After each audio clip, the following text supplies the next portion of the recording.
Hello guys. Welcome back. A young man, falsely imprisoned by his jealous friend, breaks free and uses a secret treasure to get payback. Can he pull off his revenge? Find out in today's recap of the 2002 movie, The Count of Monte Cristo. Before we dive into the story, make sure to like and subscribe for more recaps. Have a great day. The story kicks off during a time when France was changing from Napoleon's rule. Edmond Dantes and his best friend, Fernand Montagu, get sent to Elba because their captain gets brain fever during the journey. They need medical help for the captain. Just when the island guards try to arrest them, Napoleon shows up unexpectedly and stops the soldiers from making the arrest. Instead, he sends his personal doctor to assist the captain. In exchange for using his doctor, Napoleon asks Edmond to deliver a letter for him and insists on keeping both the mission and the letter a secret. Edmond, keeping his promise to Napoleon, doesn't mention this letter to his friend Fernand. However, Fernand, having witnessed Napoleon giving a letter to Edmond, becomes desperate to see what's inside. Without Edmond knowing, Fernand manages to find and read the letter, gaining full knowledge of its contents. In Marseille, the company owner, Morel, praises Edmond for his courage and promotes him to captain, bypassing the first mate Danglars, who had specifically instructed Edmond not to land at Elba. Following this, Edmond expresses his desire to marry his girlfriend, Mercedes, whom Fernand lusts after. Fernand, feeling down after Edmond's good news, leaves quietly. Edmond and Mercedes plan to get married with a simple string as a ring. Upset about his friend's success, Fernand gets drunk and spills the beans to Danglars about the letter, which could get him in big trouble with the French government. They both then devise a plan to get Edmond arrested. Edmond is brought before the magistrate, Villefort, by the local authorities. Although Villefort initially thinks Edmond is innocent, things get complicated when he finds out the letter was intended for Mr. Clarion, who happens to be Villefort's father, Noirtier Villefort. Noirtier supports Bonaparte, which is a problem for Villefort, who is against Napoleon. To get rid of any proof that his father was involved in Napoleon's escape plans from Elba, Villefort burns the letter and has Edmond arrested. Edmond manages to escape temporarily from the arrest and goes to his friend Fernand. He shares the truth about the letter only to be surprised that Fernand already knows its contents. Shockingly, Fernand confesses to reading the letter the night he received it from Napoleon and admits to telling the magistrate about it. Edmond is stunned that his closest friend betrayed him. As Edmond tries to leave, Fernand stops him, leading to a sword fight. Edmond, not skilled in sword fighting, loses to Fernand. Meanwhile, the police arrive, they capture Edmond, and take him to the Chateau, a maximum security prison where no one has ever escaped. Upon arriving at the jail, Edmond insists to the warden, Dorléac, that he is innocent. Dorléac cynically agrees, stating that's precisely why Edmond was sent to Chateau, otherwise, he would be in a regular prison. Dorléac violently beats Edmond, declaring that he will receive this punishment once a year. Edmond is then thrown into a tiny, cramped cell with only a small window and a wooden door. Dorléac opens the door only once a year, and when he does, it's solely to beat the prisoners. Over the passing years, Edmond contemplates ending his life but refrains, holding on to the belief that he will eventually take revenge. He rots in Chateau for over a decade, with no hope of getting out. The consistent beatings from the prison's cruel warden, Dorléac, erode Edmond's faith in God. One day, as Edmond sits in his cell, an old man suddenly emerges from the ground, having been digging for 11 years to escape the prison but inadvertently ending up in Edmond's cell. This man is Abbé Faria. Faria asks Edmond to lift him up so he can see the sky.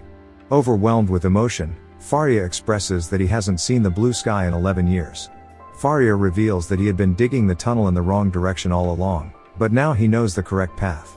Edmond and Faria become friends, and Faria, a great scholar, starts transforming Edmond into a wise and cultured man.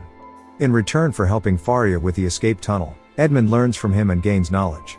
Faria confesses to a dark part of his past when he was a soldier and, to his lasting shame, participated in burning down a church with rebels inside. Seeking redemption, he turned to religion and became a priest. Faria offers hope to Edmond, suggesting that he should believe in God to find a way out of the harsh prison. Faria shares his own story, revealing that during his time as a soldier, he was responsible for the considerable wealth of Caesar Spada. Napoleon, suspecting Faria knew the whereabouts of Spada's fortune, had him arrested and imprisoned until Faria revealed its location. However, Faria remained ignorant of Spada's wealth. As Edmond starts connecting the dots about how Fernand and others betrayed him, he persuades Faria to teach him soldierly skills, including swordsmanship. One day, during their digging, a cave-in occurs, fatally injuring Faria. In his final moments, Faria confesses that he had lied about not knowing the location of the treasure. He provides Edmund with a map indicating where it is buried. Faria implores Edmund to follow the teachings of God, to use the treasure for the betterment of humanity, and to forsake his quest for vengeance before passing away. Edmund covertly positions himself inside Faria's burial sack, which is intended to be thrown over the cliffs into the ocean alongside the prison. During the disposal, Edmund tries to grab the keys from Dorliac, and in the struggle, both Edmund and Dorliac end up in the sea.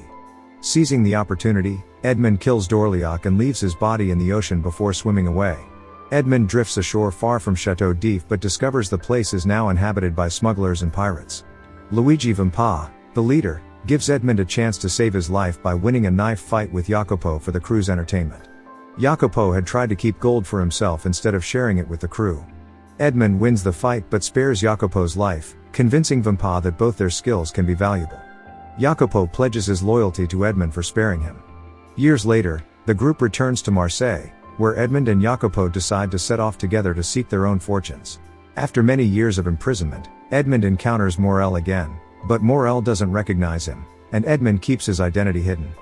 From Morel, Edmund learns that Danglars, now a baron, has taken over his shipping company. Edmund's father hanged himself after Edmund's imprisonment. Villefort is now a chief prosecutor following the mysterious death of his father. Fernand inherited his father's estate after his death, and Mercedes married Fernand. All the individuals Edmund sought revenge on are now in Parisian high society in Paris.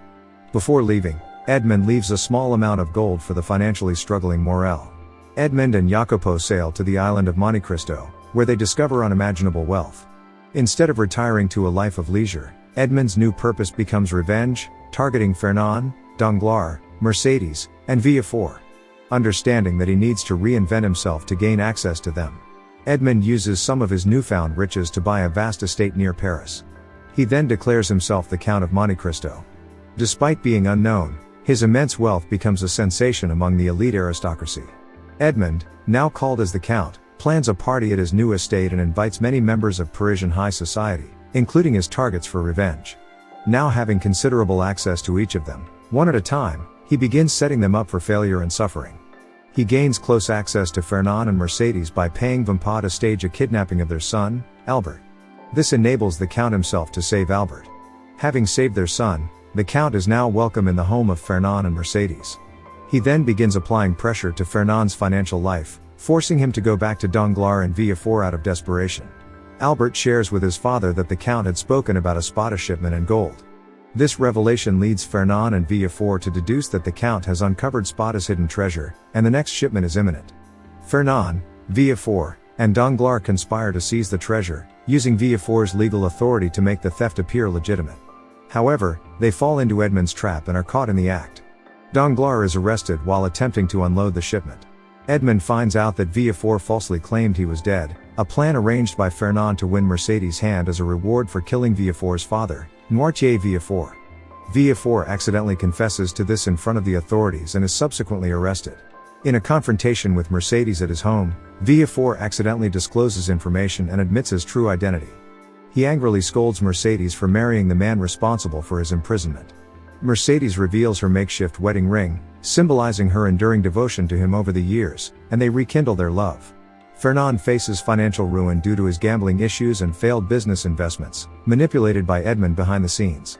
To escape debtors and legal troubles, Fernand decides to leave Paris after being charged with various crimes revealed by Villefort's confession. Unwilling to follow Fernand with their son, Mercedes finally reveals the truth to him. Albert is Edmund's son, conceived before Edmund's arrest. As Fernand's life crumbles, he leaves Mercedes and his son behind.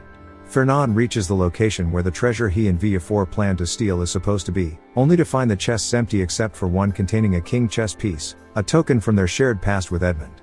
The Count, revealing himself as Edmund, confronts Fernand for his betrayal. However, Albert, having learned about Fernand's whereabouts, defends his father, seeing the Count as an adulterous traitor who took Mercedes from their family. Edmund threatens to kill Albert if he interferes with his vengeance, but Mercedes intervenes before the fight concludes. She reveals to both of them that Edmund is Albert's father. Shocked by this revelation and Fernand's willingness to let his own son fight to the death with his biological father to save himself, Albert is taken aback.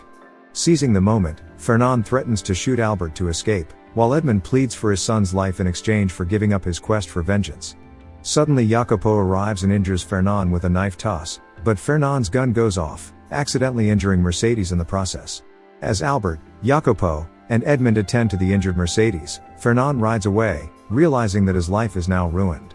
He has lost wealth, status, family, and innocence in the eyes of the law. Fernand demands Edmund come out and face him, with Jacopo advising Edmund that confronting Fernand is the only way to end the ordeal, something even Faria would understand. Fernand, unable to accept a world where Edmund, once a humble clerk's son, now has everything he desired, confronts Edmund, leading to a violent clash. However, this time Edmund is well trained in sword fighting, thanks to Faria's teachings in jail. Edmund skillfully wins the fight, ultimately killing Fernand and finally achieving his revenge. Sometime later, Edmund returns to the Chateau d'If after purchasing it, not for personal gain but to end the tyranny and free falsely accused prisoners. He remembers Faria's advice to use the treasure to help humanity. Edmund acknowledges that Faria was right about the emptiness of his vengeance, leading him to embrace a life of family and God. Originally planning to demolish the prison, he changes his mind, deciding to keep it as a reminder of his past. It's revealed that Mercedes, Albert, and Jacopo have joined him on the trip, and Edmund promises to do right by them as they all leave the island together. Edmund has finally attained everything he desired for so long. Okay, that's all for today's story. Hope you enjoyed it. Share your comments about this story in the comments section below. Kindly hit the like and subscribe buttons, as it greatly supports us. Thanks for watching. See you in the next video.